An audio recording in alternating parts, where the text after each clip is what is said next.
अस्सलाम वालेकुम dear students.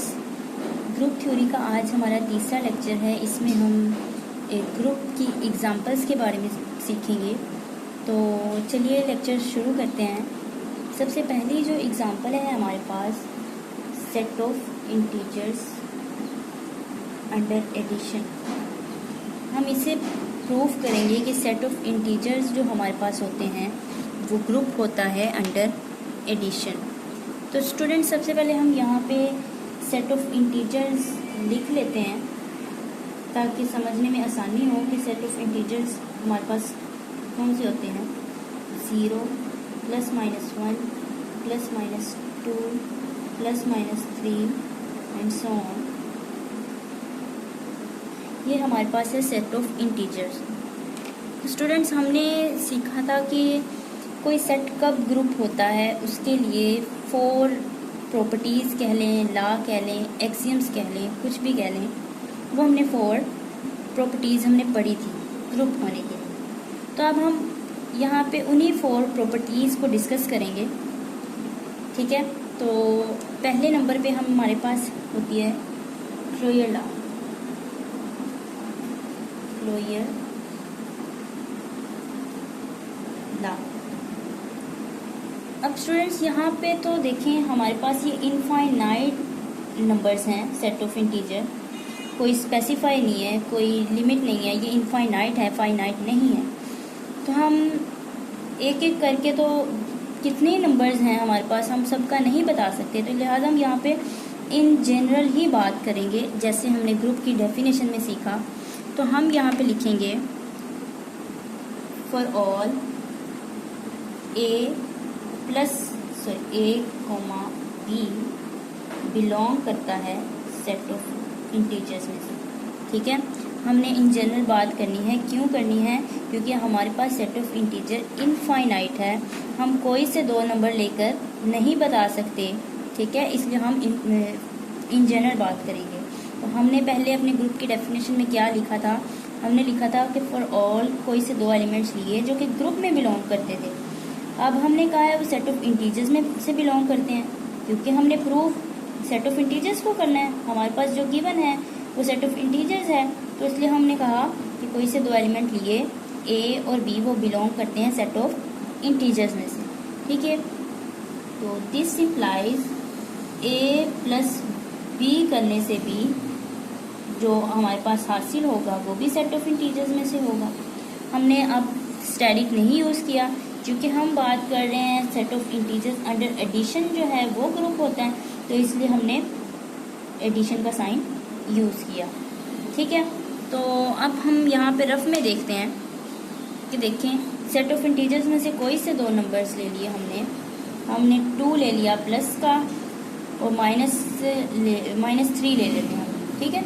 A हमारे पास 2 है और जो B हमारे पास -3 है, तो हमारे पास क्या आया -1। तो -1 भी तो देखिए सेट ऑफ इंटीजर्स में से ही है ना, तो यहाँ पे यही चीज़ कही जा रही है, ठीक हो गया। तो ये क्लोजर लॉ क्या हुआ? सेटिस्फाई हो गया। अब चलते हैं हम दूसरे एक्सियम की तरफ, एसोसिएटिव लॉ। Associative law. तो एसोसिएटिव लॉ तो मोस्टली सब में होल्ड करता ही करता है, लेकिन चलिए हम फिर भी बात कर लेते हैं।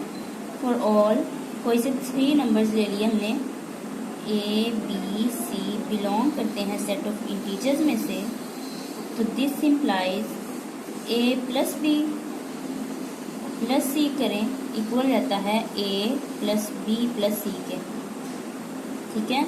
इसकी एग्जांपल्स सिमिलर देख लेते हैं हम। पहले A को B में ऐड करें, ठीक है, या फिर पहले B को C में ऐड करें।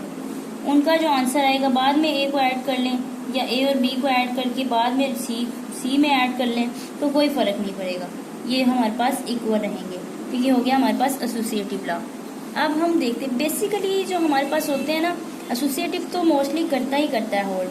जो हमारे मेन होते हैं वो तीसरा और चौथा एक्सियम है, जो कि इनवर्स और आइडेंटिटी है, वो मेन होता है। हमने उसको चेक करना होता है कि क्या वो होल्ड करता है, सेटिस्फाई करता है या नहीं। तो तीसरा जो हमारे पास एक्सियम है वो आइडेंटिटी एलिमेंट है। Identity element.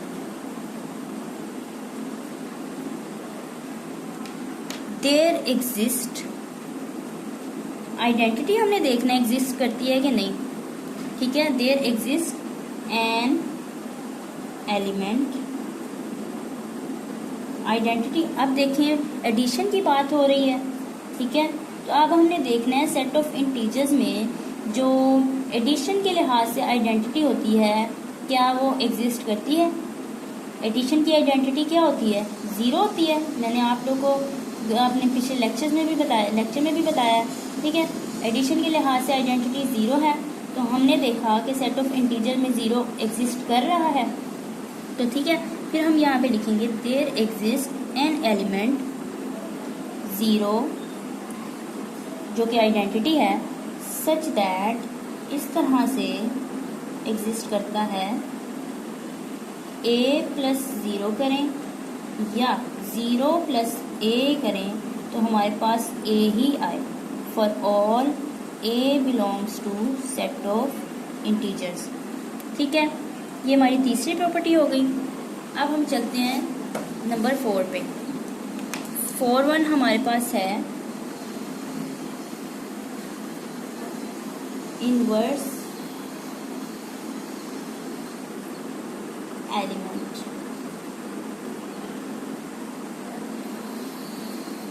अब हम देखेंगे अपने सेट में, जो कि सेट ऑफ इंटीजर्स की हम बात कर रहे हैं, क्या इसमें एडिशन का जो इनवर्स है वो एग्जिस्ट करता है। अब यहाँ पे देखें कि हमारे पास अगर 2 है, प्लस का 2 है, तो इसका एडिशन के लिहाज से जो इनवर्स होगा -2 होगा। तो हमने देखना है क्या इनवर्स इसमें सेट ऑफ इंटीजर्स में एग्जिस्ट करता है। अगर हम सेट ऑफ इंटीजर्स में से कोई नंबर ले रहे हैं, 2 ले लें, 3 ले लें, 4 ले लें, कुछ भी ले लें, तो क्या साथ उसका एडिशन का इनवर्स जो है वो एग्जिस्ट करता है। तो बिल्कुल करता है। हम देख सकते हैं अगर हम 3 को पिक करें तो उसका एडिशन का जो इनवर्स है वो -3 भी है हमारे पास। 2 ले लें, 4 ले लें, कुछ भी ले लें, इनवर्स भी साथ में एग्जिस्ट कर रहे हैं। तो यहाँ पे अब हम लिखेंगे for each a belongs to set of integers there exist a inverse belong कर रहा है set of integers में से। अगर एक एलिमेंट हमने set of integers में से लिया तो हमने देखा कि उसमें इनवर्स भी एग्जिस्ट कर रहा है। किस तरह से एग्जिस्ट कर रहा है, such that a plus a inverse करें या फिर a इनवर्स प्लस a करें तो हमारे पास आइडेंटिटी मिलेगी। और आइडेंटिटी क्या होती है, एडिशन के लिहाज से 0 होती है, ठीक है। तो चूंकि हमने इन जनरल डेफिनेशन लिखी तो हम यहाँ पे ई से ही डिनोट करेंगे, ठीक है। तो हमने देखा यहाँ पे 10 की 4 की फोर्स प्रॉपर्टीज होल्ड कर रही हैं। 10 हम कह सकते हैं कि जो सेट ऑफ इंटीजर्स है, ग्रुप है under addition, be are group. तो स्टूडेंट इसी तरह हमारे पास बेशुमार एग्जांपल्स हो सकती हैं हमारे पास। अब मैं आपको सारी एग्जांपल्स यहाँ पे लिख तो देती हूँ, पर एक एक एग्जांपल की डिटेल नहीं बता सकती, इस तरह तो वीडियो काफ़ी लंबी हो जाएगी।